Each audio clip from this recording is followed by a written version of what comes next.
Standard 9 कक्षा के विद्यार्थी ध्यान देंगे।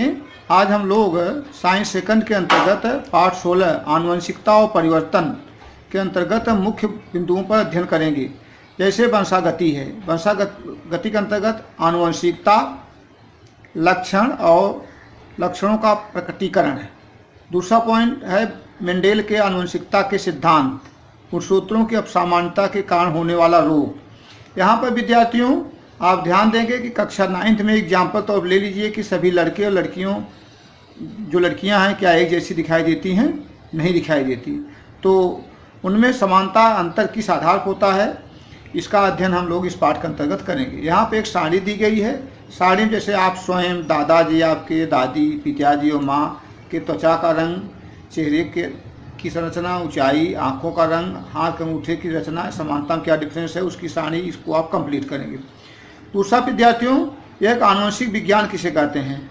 सजीवों के गुणधर्म एक पीढ़ी से दूसरे पीढ़ी तक कैसे संक्रमित होते हैं, इसका अध्ययन करने के लिए हम जीव विज्ञान की जिस शाखा का उपयोग करते हैं उस शाखा को आनुवंशिक विज्ञान कहते हैं, जेनेटिक्स भी कहा जाता है।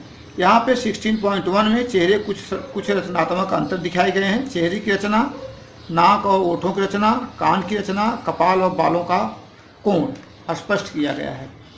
यहाँ पर विद्यार्थियों आनुवंशिकता, माता और पिता के शारीरिक और मानसिक लक्षण संतति में संक्रमित होने की प्रक्रिया को आनुवंशिकता कहते हैं। जैसे कुत्ते के बच्चे कुत्ते के समान, कबूतर के बच्चे कबूतर के समान, मानव के बच्चे मानव के समान होते हैं। आनुवंशिक लक्षण और लक्षणों का प्रकटीकरण के अंतर्गत विद्यार्थियों मुख्य पॉइंट यह, कोशिकाओं में प्रथिन संश्लेषण के लिए आवश्यक जानकारी डीएनए में संग्रहित होती है। डीएनए का पूरा नाम विद्यार्थियों है डीऑक्सीराइबो न्यूक्लिक एसिड। डीएनए के जिस खंड में विशिष्ट प्रथिन संबंधी संपूर्ण जानकारी संग्रहित की जाती है उस खंड को, उस प्रथिन का जनुक कहते हैं। यहाँ पर हम लोग बच्चों यहाँ पर ध्यान देंगे कि वनस्पतियों की लंबाई और लक्षण विचार करेंगे। वनस्पतियों की लंबाई में होने वाली वृद्धि भी वृद्धि संप्रेरकों के अनुपात पर निर्भर करती है। वनस्पतियों की लंबाई में जो वृद्धि होती है वो प्रकेंडों की कार्यक्षमता कम हो या संप्रेरक का अनुपात कम होता है, इस पर निर्धारित रहती है। गुणसूत्र बच्चों किसे है, गुणसूत्र कहते किसे हैं, इसको आप ध्यान दें। सजीवों के कोशिका केंद्रक में होने वाले तथा आनुवंशिक गुणधर्म संक्रमित करने वाले घटक को गुणसूत्र कहते हैं। प्रत्येक गुणसूत्र डीएनए से बना होता है। कोशिका विभाजन की मध्यावस्था में बेलनाकार दिखाई देता है। प्रत्येक गुणसूत्र पर एक संकीर्ण छोटा भाग होता है, उसको प्राथमिक संकीर्ण अथवा गुणसूत्र बिंदु कहते हैं। 16.2 गुणसूत्र की संरचना की सारणी दी गई है। यहाँ गुणसूत्र भुजा, पी भुजा, गुणसूत्र बिंदु, क्यू भुजा और डीएनए की संरचना को स्पष्ट किया गया है। यहाँ पर गुणसूत्रों का जो प्रकार है, गुणसूत्रों का जो प्रकार बच्चों यहाँ दिया गया है, गुणसूत्रों के कई प्रकार होते हैं और यहाँ पर जैसे उसके चित्र भी हैं। 16.3 के आधार पर गुणसूत्रों के प्रकार को स्पष्ट करने का यहाँ प्रयास किया गया है। जैसे पहला है मध्य केंद्रीय। मध्य केंद्रीय का अर्थ होता है गुणसूत्रों में गुणसूत्र बिंदु बीचों बीच होता है। यह गुणसूत्र अंग्रेजी के वी आकार की तरह होता है। इनके गुणसूत्रों की लंबाई समान होती है। फिगर में यहाँ मध्य केंद्रीय दिखाया गया है। दूसरा है उप मध्य केंद्रीय। इन गुणसूत्रों में गुणसूत्र बिंदु गुणसूत्र के मध्य भाग के आसपास होता है। इसकी संरचना अंग्रेजी के अक्षर यल के समान होती है। इसमें एक अर्धगुणसूत्र दूसरे से थोड़ा बड़ा होता है। यहाँ पे चित्र बच्चों, उपमध्य केंद्रीय छोटा गुणसूत्र है, बड़ा है। तीसरा अग्र केंद्रीय। इस गुणसूत्र में गुणसूत्र बिंदु लगभग गुणसूत्र के सिरे के पास होता है। यह गुणसूत्र अंग्रेजी के जे आकार का होता है। इसमें एक अर्धगुणसूत्र बहुत बड़ा होता है और एक बहुत छोटा होता है। अंत्य केंद्रीय गुणसूत्र है। गुणसूत्र में गुणसूत्र बिंदु एक सिरे पर होता है और यह अंग्रेजी का अक्षर आई के आकार का होता है, जैसा कि यहाँ पर बताया गया है। अंग्रेजी का अक्षर आई जैसा है। इनमें एक ही अर्धगुणसूत्र पाया जाता है। और आगे विद्यार्थियों हम देखेंगे सामान्य रूप से कायिक कोशिकाओं में गुणसूत्रों की जोड़ियां पाई जाती हैं। समान आकार और संरचना वाली गुणसूत्रों की जोड़ी को समजात कहते हैं। गुणसूत्रों की रचना और आकार समान नहीं है तो उसको विषमजात गुणसूत्र भी कहा जाता है। डीएनए डीऑक्सीराइबो न्यूक्लिक एसिड की खोज सर्वप्रथम 1869 में श्वेत रक्त कणिकाओं का अध्ययन करते समय स्विस जैव रासायनिक वैज्ञानिक फ्रेडरिक मिशर ने इसकी खोज किया था। यह अम्ल प्रथम केंद्रक में मिला, इसलिए इसका नाम केंद्रक अम्ल अथवा न्यूक्लिक एसिड रखा गया। डीएनए के अणु का प्रत्येक भाग न्यूक्लियोटाइड नामक अनेक छोटे छोटे अणुओं से बना होता है। नाइट्रोजन युक्त पदार्थ एडेनिन, ग्वानिन, साइटोसिन, थाइमिन ये 4 प्रकार के होते हैं। इनमें से एडेनिन और ग्वानिन को प्यूरिस और साइटोथाइमिन को पिरिमिडिन्स कहा जाता है। अब बच्चों हम लोग यहाँ पर ध्यान देंगे, फिगर 16.4 डीएनए वैटसन और क्रिक मॉडल का यहाँ पे स्पष्टीकरण पूरा माने यहाँ पे किया गया है, पूरा फिगर है।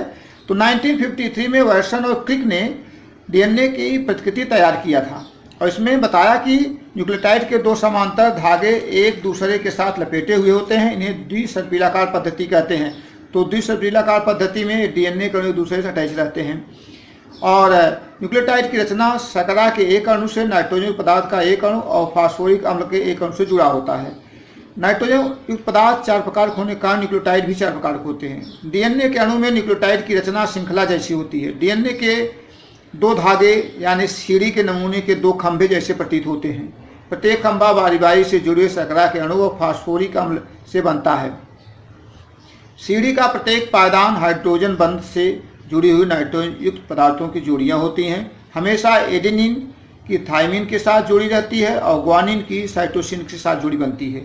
जनुक किसे कहते हैं, जैसा मैंने बच्चों आपको बताया था अभी पहले, प्रत्येक गुणसूत्र एक ही डीएनए अणु से बने होते हैं। इस डीएनए अणु में जो छोटे खंड होते हैं उनको जनुक कहा जाता है। यहाँ पर 16.5 की संरचना यहाँ दिखाई गई बच्चों। यहाँ पर इस संरचना बताया गया है कि एडेनिन, थाइमिन, ग्वानिन और साइटोसिन इनकी जोड़ियां बनाई गई हैं। नाइट्रोजन पदार्थों की जोड़ियां हैं, शर्करा फास्फोरिक अम्ल से बनी होती हैं। आरएनए तंत्र ज्ञान के बीच एक पोर्शन कटा हुआ विद्यार्थियों, एग्जाम में नहीं आएगा। आरएनए का पूरा नाम है राइबोज न्यूक्लिक एसिड होता है।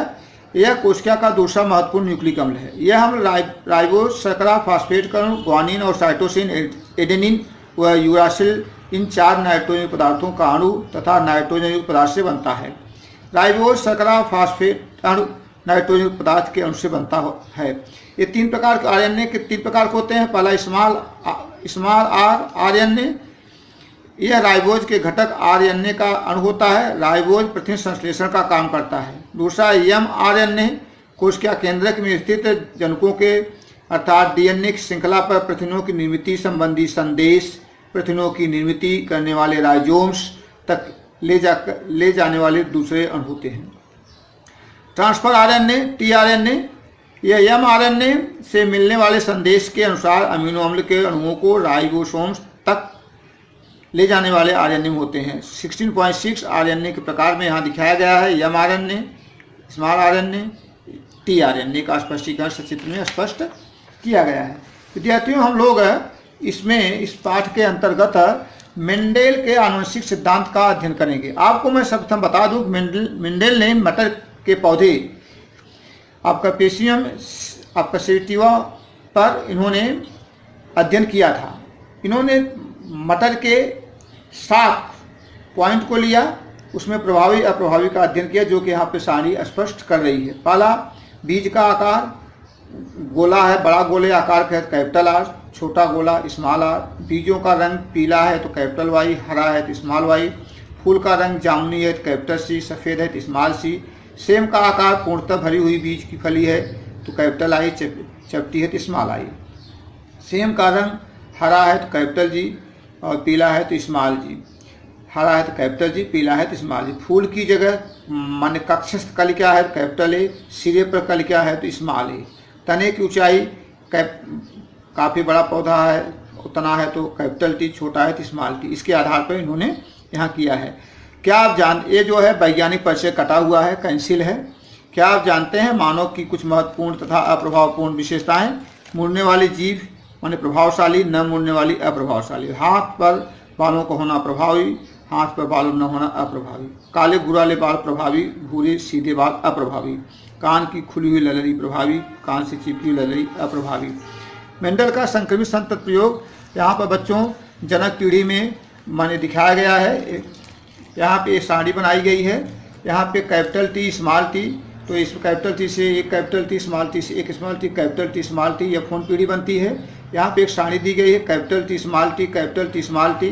कैपिटल टी स्मॉल टी यहाँ पर माने युग्मक का काम करता है। स्त्री युग्मक कैपिटल टी स्मॉल टी। इसमें 4 पौधे बनते हैं मटर के। उसमें एक पौधा सबसे लंबा होगा जो कैपिटल टी होगा, दूसरा सबसे छोटा होगा जो स्मॉल टी होगा। बीच में capital T, small T, capital T, small के 2 पौधे मध्यम कद के रहेंगे। आगे विद्यार्थियों इसी प्रकार से हम लोग यहाँ पर देखेंगे मेंडल के संतान की F1 पीढ़ी, और ये सारणी दी गई है। ये तो दूसरी संतान की पीढ़ी F2 है, तो F2 में शुद्ध प्रभावी रहेंगे कैपिटल टी समयुग्मक और शुद्ध अप्रभावी स्मॉल टी समयुग्मक। F2 में कैपिटल टी लंबे पौधे विषम युग्मक होते हैं। तो मेंडलीफ ने यह दूसरा प्रयोग मेंडेल के द्विसंकर पद्धति में इन्होंने जनक पीढ़ी P1 को यहाँ पर लिया था, और यहाँ पर लेने के बाद यहाँ पर कैपिटल आर F1 पीढ़ी में यहाँ दिखा है capital R, capital double R, capital double Y, small double R, small double Y को लेकर के capital R, capital Y, small R, small Y को लेकर के F1 पीढ़ी तैयार किया, जिसमें कि यह सारणी यहाँ पर बनाई गई है। इस सारणी पे पुयुग्मक और स्थिर युग्मक सेम है, लेकिन यहाँ पर आपका डबल में capital R, capital Y, capital R, small Y, small R, capital Y, small R, small Y. ठीक इसी प्रकार से स्थिर युग्मक में सेम टू सेम है, capital R, capital Y, capital R, small Y, small R, capital Y, small R, small Y का multiply करके सारणी तैयार की गई है। इसके बाद थोड़ा सोचिए, पोर्शन विद्यार्थियों यहाँ पेंसिल है। आगे हम लोग विद्यार्थियों यहाँ पर अध्ययन करेंगे आनुवंशिक विकृति, जेनेटिक डिसऑर्डर्स। गुणसूत्रों के अब हम पहले देखें आनुवंशिक विकृति कहते किसे हैं। गुणसूत्रों के असामान्यता के कारण या जनकों के उत्परिवर्तन के कारण होने वाले रोगों को आनुवंशिक विकृति कहा जाता है। इसमें एग्जाम्पल बच्चों फाक होना, रंजकहीनता, शारीरिक व्यंग, सिकल सेल, रक्ताल्पता, हीमोफीलिया जैसे गुणसूत्र के रोग पाए जाते हैं। मनुष्यों में 46 गुणसूत्र अर्थात 23 जोड़ियाँ होती हैं। गुणसूत्रों में 23 जोड़ियों में से 22 जोड़ियाँ अलैंगिक गुणसूत्र की होती हैं और एक जोड़ी जो होती है वह लिंग गुणसूत्र की पाई जाती है। यहाँ सारणी में 16.8 मानव के सामान्य गुणसूत्रों की सारणी के यहाँ स्पष्ट किया गया, इसको आप बना लेंगे। आगे विद्यार्थियों हम लोग यहाँ पर ये देखेंगे कि गुणसूत्रों के असामान्यता कारण होने वाली विकृतियाँ, जैसे डाउन सिंड्रोम। डाउन सिंड्रोम में इसको मंगोलिकता कहते हैं। यह जो बच्चा है 16.9 का जो फिगर है, डाउन सिंड्रोम बाधित बच्चा है। इसमें बताने का प्रयास किया जाता है कि इसमें गुणसूत्र में कुल 46 प्लस 1 माने 47 गुणसूत्र पाए जाते हैं। 47 गुणसूत्र पाए जाने का माने इसकी विकृति में अवभरक के शरीर की सभी कोशिकाओं में 21वें गुणसूत्र की जोड़ी के साथ एक अधिक संख्या जुड़ जाती है गुणसूत्रों की, जिसके कारण 46 की जगह 47 गुणसूत्र हो जाते हैं। इसका लक्षण क्या है? यह मंगोलिकता का लक्षण है कि इसमें यह बालकों की गति को मंद कर देता है। दूसरा लक्षण है दुर्लभतम मामलों में अल्पायु होते बच्चे अधिक दीर्घायु नहीं रहते, कम उम्र मर जाते हैं। तीसरा मानसिक बुद्धि में बाधा उत्पन्न होती है। चौथा फैली हुई गर्दन रहती है, चपटी नाक होती है, छोटी अंगुलियां होती हैं, एक ही आड़ी हस्तरेखा होती है, सिर पर बिरले बाल जैसे दिखाई देते हैं। टर्नर सिंड्रोम में 44+X होता है बच्चों। इसमें बताने का प्रयास करता है कि इस विकार में एक X गुणसूत्र का लैंगिकता से संबंधित भाग निरुपयोगी हो जाने के कारण एक ही गुणसूत्र कार्य करता है, अथवा जनकों से एक ही X गुणसूत्र संक्रमित होता है। ऐसी स्त्रियों में 44+X के बजाय 44+X ही आता है।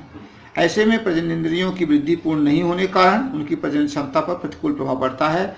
16.10 टर्नर सिंड्रोम बाधित बच्चे के लक्षण को यहाँ पर स्पष्ट किया गया है। तीसरा है माने फेल्टस सिंड्रोम। इसमें 44+XY इसमें होता है विद्यार्थियों कि पुरुषों में 44+XY के साथ ही X गुणसूत्र अधिक हो जाते हैं के कारण 44+XY होता, जब होना चाहिए XY, लेकिन X एक अधिक होता है तो XXY हो जाता है, जिस कारण यह रोग होता है। राष्ट्रीय आरोग्य अभियान यहाँ दिया गया बच्चों, ये सारणी टिप्पणी आती है कि राष्ट्रीय आरोग्य अभियान टिप्पणी लिखो। तो राष्ट्रीय आरोग्य अभियान के अंतर्गत राष्ट्रीय ग्रामीण आरोग्य अभियान अप्रैल 2005 से, जबकि राष्ट्रीय शहरी आरोग्य अभियान 2023 से प्रारंभ हुआ था। ग्रामीण और शहरी भाग में आरोग्य व्यवस्था का सशक्तिकरण करना, विविध बीमारियों और रोगों का नियंत्रण करना और आरोग्य के संबंध में जन जागृति करना और विविध योजनाओं के माध्यम से रोगी को आर्थिक सहायता देने का इसका मुख्य उद्देश्य होता है। एक जन की उत्परिवर्तन विद्यार्थियों यहाँ पर आप ध्यान देंगे। एक जन की उत्परिवर्तन में होने वाले रोग बताया जा रहा है कि लगभग 4000 से अधिक रोग होते हैं, इसके अंतर्गत आते हैं। इसमें कुछ रोगों का जिक्र आपके पाठ्य पुस्तक आधार किया गया, जैसे 16.11 रंजकहीनता। रंजकहीनता क्या बच्चों? रंजकहीनता एक जनुकीय विकार होता है। इसमें आंखें, त्वचा, बालों को मेलानिन नामक भूरे रंग के रंजक कारण रंग प्राप्त होते हैं। रंजकहीन व्यक्ति की त्वचा निस्तेज हो जाती है, बाल यहाँ सफ़ेद हो जाता है। दूसरा लक्षण। तीसरा लक्षण है कि आंखें सामान्य तौर पर गुलाबी हो जाती हैं, क्योंकि आँख की पुतली डिस्पटल में रंजक द्रव्य का निर्माण नहीं कर पाती। दूसरा है बच्चों एजेंट की विकार के अंतर्गत sickle cell anaemia. Sickle cell anaemia जो होता है, इसमें प्रथिन, डीएनए आदि अणुओं की रचना के किसी भी एकदम छोटे बदलाव के परिणाम स्वरूप रोग या विकार होता है। हीमोग्लोबिन अणु की रचना का छठा अमीनो अम्ल और ग्लूटामिक अम्ल होता है। इसकी जगह पर वैलिन अम्ल ले ले तो हीमोग्लोबिन के अणु की रचना में परिवर्तन आ जाता है। इसी कारण लाल रक्त कणिकाओं का उभयोत्तल सामान्य आकार बदलकर हंसिए के आकार का हो जाता है। तो सिकल सेल में एनीमिया में वो हंसिए का आकार ले लेता है। इसी स्थिति को दात्र कोशिका रक्ताल्पता भी कहते हैं। इसके परिणाम स्वरूप बच्चों परिसंचरण संस्थान, मस्तिष्क, फेफड़ा, वृक्क आदि को क्षति पहुंचती है। यह रोग आनुवंशिक है। निषेचन के समय जनुकीय बदलाव के कारण यह रोग होता है। माता या पिता दोनों सिकल सेल से पीड़ित हैं, वाहक हैं हो तो बच्चों को यह रोग हो सकता है। इसके कारण समाज के सिकल सेल पीड़ित बच्चों के लिए रोग न हो, इसके लिए विवाह टालना आवश्यक होता है। सिकल सेल वाहक व्यक्ति को कैपिटल एस दर्शाया जाता है, और सिकल सेल से ग्रस्त पीड़ित अगर व्यक्ति है तो उसको स्मॉल एस से दर्शाया जाता है। सिकल सेल रोगी की पहचान है हाथ पैर पर सूजन होता है, पहला लक्षण। दूसरा जोड़ों में दर्द होता है। तीसरा असहनीय वेदना होती है। सर्दी व खांसी बार बार आती है। शरीर में थोड़े जोड़ का होना हमेशा रहता है। जल्दी थकान होती है। चेहरा निस्तेज हो जाता है। हीमोग्लोबिन की मात्रा कम हो जाती है। क्या आप जानते हैं पोषण कटा हुआ है? बच्चों यहाँ पर 16.12 के यहाँ सारणी दी गई है। ये साधारण सेल्स हैं, ये बाधित सेल्स होते हैं। सिकल सेल के यहाँ सारणी दी गई है। यहाँ पे 6 पॉइंट दिए हैं पुरुष और स्त्री के, तो इस सारणी बना करके आप समझ लेंगे। Sickle cell